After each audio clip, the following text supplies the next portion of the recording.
symptoms of Fata Fazi. Everybody feels fine at 103.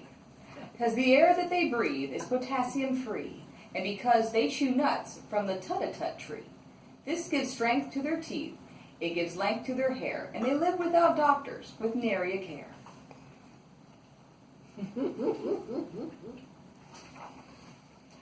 And you'll find yourself wishing that you were out there in Fata Fazi and not here in this chair, in the Golden Years Clinic on Century Square for spleen readjustment and muffler repair.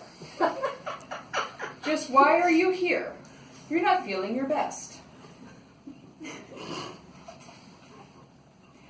You've come in for an eyesight and solvency test.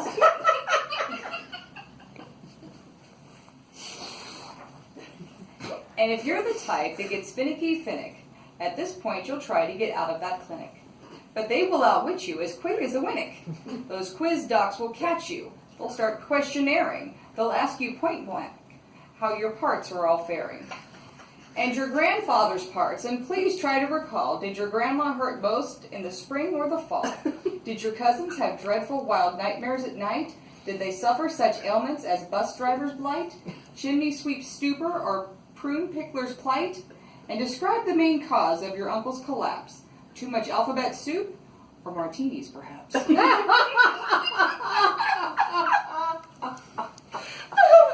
Oh, that's so cute.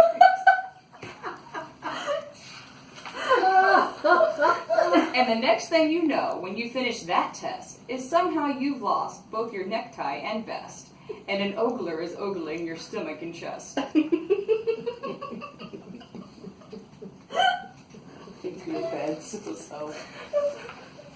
Your escape plans have melted. You haven't a chance. For the next thing you know, both your socks and your pants and your drawers and your shoes have been lost for the day. The oglers have blossomed like roses in May.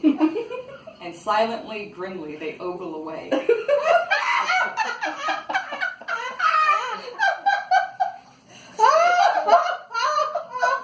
What those oglers have learned, they're not ready to tell.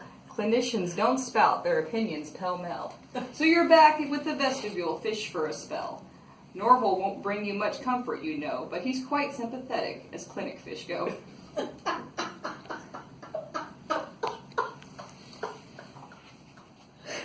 There you'll sit several hours, growing tenser each second, fearing your fate will be worse than you reckoned, till finally Miss Becker, your beckoner beckons.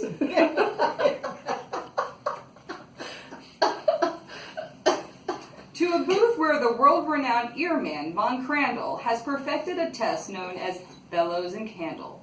If the wind from the bellows can't blow out the flame, you failed, and you're going to be sorry you came.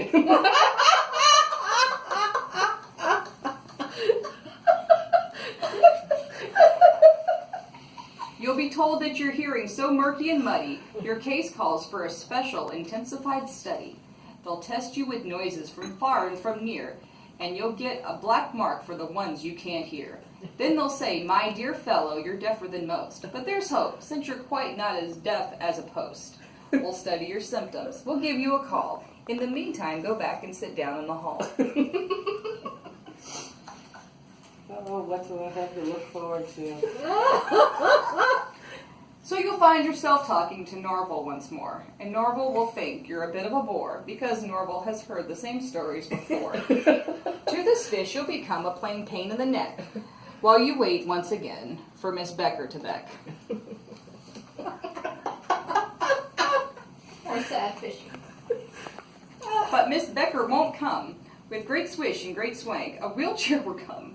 You've gained status and rank. And Weldon the wheeler will say with great pride, you have qualified, sir. You are now certified. As a VIP case, you're entitled to ride.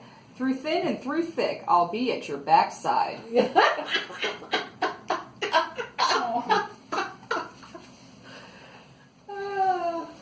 Dear Weldon will show you great sights as you go. Right now you are riding down Stethoscope Row. And I know, like all of our top patients, you're hoping to get yourself stepped with some fine first-class scoping. So I'm sure you'll be simply delighted to hear that the Internal Organs Olympics last year, Dr. Schmidt, Smoot, Sinatra, Sylvester, and Fonz won 15 gold medals, 9 silver, 6 bronze. For the moment, however, we'll bypass this bunch. There's plenty of time to see them after lunch.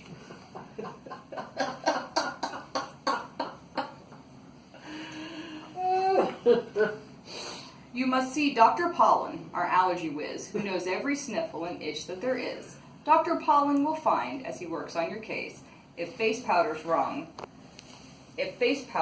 wrong on your stepsister's face. He will check your reactions to thumbtacks and glue, catcher's mitts, leaf mold, and cardigans too. Nasturtiums and marble cake, white and blue chalks. Anthracite coal and feathers of hawks, and corn on the cob and buffalo grease, and how you react when you're stared at by geese. He'll take copious notes, then I'll hazard a guess that he'll send you downstairs to see Dr. Van Ness. I love the treadmill. Grandma's been to some of these appointments. That's how they do the stress test, I believe. See how you react to being stared by geese. Van Ness has enjoyed a high rate of success for his pioneer work in the study of stress.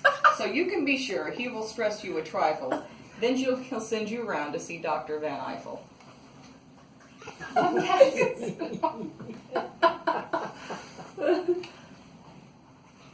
Dietitian Von Eiffel controls the Wuff Whiffer, our diet-devising computerized sniffer, on which you just simply lie down and repose, and a sniff at good food as it goes past your nose.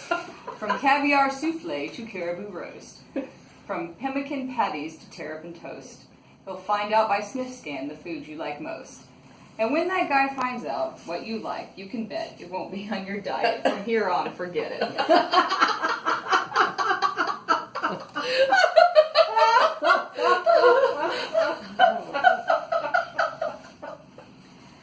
Then into the new wing, we'll see Dr. Spreckles, who does the 3 F's, footsies, fungus, and freckles. And nextly, we'll drop in on young Dr. Gins, our A and S man who does antrums and shins. And of course, he'll refer us to Doctors McGrew, McGuire, McPherson, and Blinn and Ballou, and Timkins and Tompkins and Diller and Drew, Fitzsimmons, Fitzgerald, and Fitzpatrick too, all of who will prescribe a prescription for you.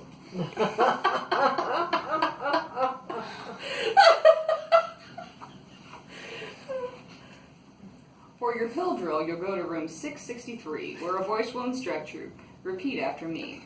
This small white pill is what I munch at breakfast right after lunch. I take the pill that's Kelly Green before each meal and in between. These Loganberry colored pills I take for early morning chills. I take the pill with zebra stripes to cure my early evening gripes.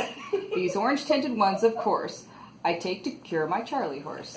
I take 3 blues at 8:30 to slow my exhalation rate.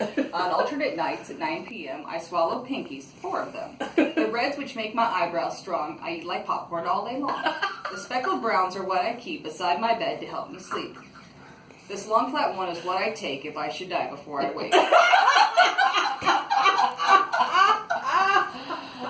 When at last we are sure you've been properly pilled, then a few paper forms must be properly filled, so that you and your heirs will be properly billed.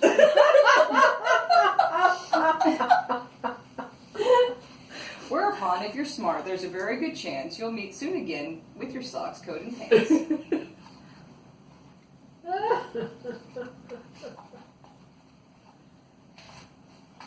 And you'll know, once your necktie is back under your chin and Norval has waved you Godspeed with his fin, you're in pretty good shape for the shape you are in.